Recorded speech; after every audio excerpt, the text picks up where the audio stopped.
Niaze? Poa sana. Kofiti? Niko fiti. Unaitwa nani? Mimi naitwa Kevo. Na cheki mko crew hapa?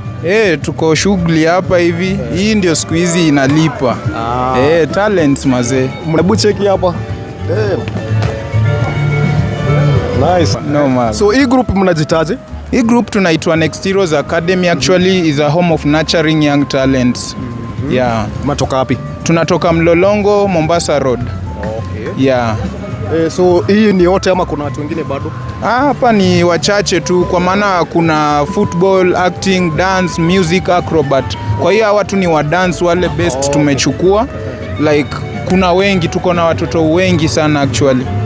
Nice. So na assume the parents wamekupea responsibility, maybe uliwachukua. Hebu tuambie process. Yeah, this is like a school. Hii ni kama shule tu, like mzazi venye anapelekanga mwanafunzi shuleni hivyo. Mzazi anakuja, huwa anafanya advertisements, so mzazi ana reach out through me, analeta mtoi, anamfanyia registration, ananunua vitu zinahitajika, then ana hand over mtoi kwangu, ni mneche hiyo talent sasa. Okay. Yeah. Nice.